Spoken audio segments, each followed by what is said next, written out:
Hello everyone, मैं हूँ Lisa and हम देखने वाले हैं कि आपका ये जो जुलाई का मंथ है इसमें क्या एनर्जीज़ होने वाली हैं, क्या ये मंथ आपके लिए लेके आएगा। सो ये होने वाला है हमारी कर्क राशि के लिए। ओके, लेट्स सी कि कर्क राशि वालों के लिए हम यहाँ पे 3-4 चीज़ें देखेंगे। पहला कि क्या आपका थीम हो सकता है। दूसरा जो हम यहाँ पे देखेंगे, okay let's pull the cards also, कि कर्क राशि वालों का theme for the month of July. फिर थीम होने के बाद लेट्स सी कि क्या चैलेंज हो सकता है कर्क राशि वालों के लिए। एंड ओके लेट्स सी कि क्या एक गाइडेंस है कर्क राशि वालों के लिए और क्या एक ब्लेसिंग हो सकती है कर्क राशि वालों के लिए। ओके, सो ब्लेसिंग जो जहाँ पे भी आपको रिजेक्शन मिलेगा ना, जुलाई में हो सकता है कि आपको अलग अलग जगह से रिजेक्शन मिले। आप लोगों को हो सकता है कि आपको अपनी वर्क स्पेस पे इतना ज़्यादा एक्सेप्टेड फील ना हो, आपको इतना ज़्यादा आपको आप में से कुछ लोगों को टारगेटेड भी फील हो सकता है। कहीं ना कहीं नो काफ़ी ज़्यादा आप सुन सकते हो, मतलब आप कहीं ना कहीं ऐसी चीज़ें सुन सकते हो जो आप सुनना नहीं चाहते हो। ओके, तो ये अगर आपके साथ होता है in the month of July, just know that ये आपके लिए एक बहुत बड़ी ब्लेसिंग होगी। कभी कभी हमें लगता है कि हमें रिजेक्शन मिल रहा है, हमारी मन की इच्छा पूरी नहीं हो रही है, but rejection is also a protection. अगर आपको रिजेक्शन मिल रहा है तो वो भी एक बहुत बड़ी प्रोटेक्शन ही है जो यूनिवर्स आपको देना चाह रहे हैं। ओके, तो जुलाई के मंथ में इस चीज़ को लेके थोड़ा सा प्रिपेयर्ड रहना है, जहाँ पे आप आपको बहुत बार नो सुनना पड़ सकता है। आपकी इच्छाओं को कहीं ना कहीं प्रायोरिटाइज नहीं किया जाएगा, चाहे वो आपकी फैमिली की साइड से हो या वो आपके करियर में हो।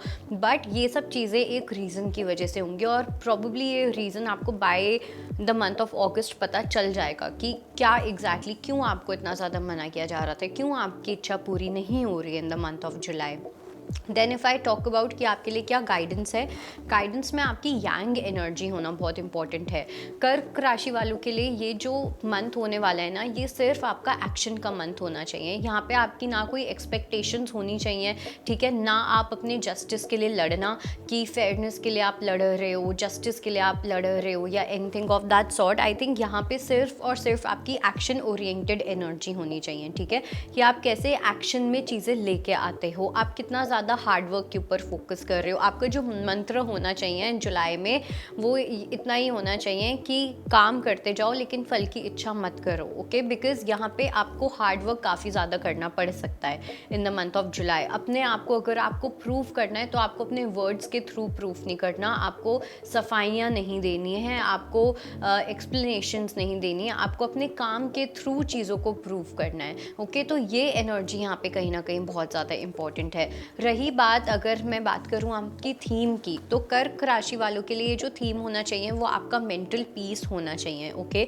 जितना ज़्यादा आप प्राणायाम करोगे, ब्रेथ वर्क करोगे, ब्रीदिंग एक्सरसाइजेस जब आप करोगे, उतना ज़्यादा आप मेंटली काम, सॉर्टेड और स्टेबल रहोगे, ठीक है। जितना ज़्यादा आप अपनी ब्रेथ के साथ टच में नहीं रहोगे, उतना ज़्यादा आपके लिए चीज़ें बढ़ती जाएंगी और ज़्यादा प्रॉब्लम्स क्रिएट होती जाएंगी। जुलाई कहीं ना कहीं आपके लिए स्पिरिचुअली बहुत इंपॉर्टेंट मंथ होना चाहिए, जहाँ पे स्पिरिचुअली अपने आप का बहुत ध्यान रख रहे हो, अपनी मानसिक स्थिति का आप ध्यान रख रहे हो, अपने चित्त को आप कंप्लीटली प्योरीफाई कर रहे हो।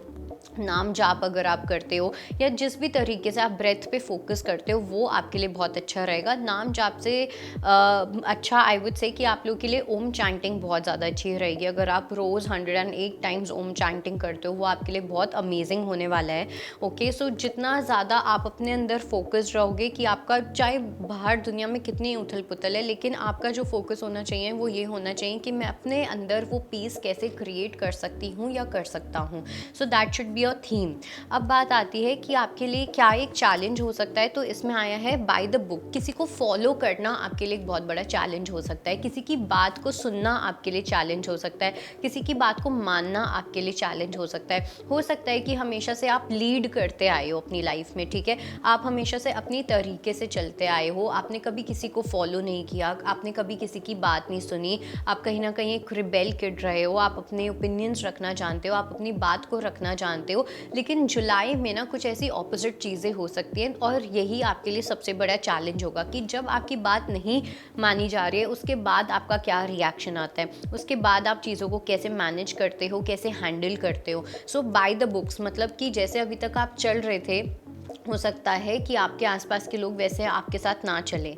ओके, तो आपको अब फॉलोअर बनना है। अगर आप पहले एक लीड करते थे, आप पहले एक लीडर थे, तो अब आपको फॉलो करना भी आना चाहिए, ठीक है। वर्क स्पेस में कहीं ना कहीं टीम स्पिरिट होना बहुत ज़्यादा इंपॉर्टेंट रहने वाला है in the month of July. Okay, कुछ लोगों के लिए मुझे ऐसा लग रहा है कि अगर आप जॉब के लिए कहीं पे ट्राई करोगे तो वहाँ पे थोड़ा बहुत रिजेक्शन की एनर्जी मुझे लग रही है।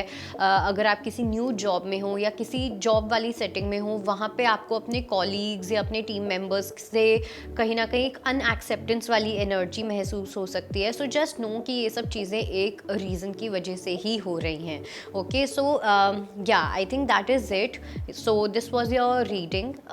ये कर्क राशि वालों के लिए यही आई थिंक एक मैसेज था। हनुमान जी की पूजा अगर आप करते हो तो वो बहुत अच्छा रहेगा, बिकॉज यहाँ पे आपको बोला जा रहा है आपको अपनी एक्शन ओरिएंटेड एनर्जी में रहना है, मैस्कुलिन एनर्जी में रहना है, ठीक है। So that was it. I hope it helps. I will see you next time. Bye, take care.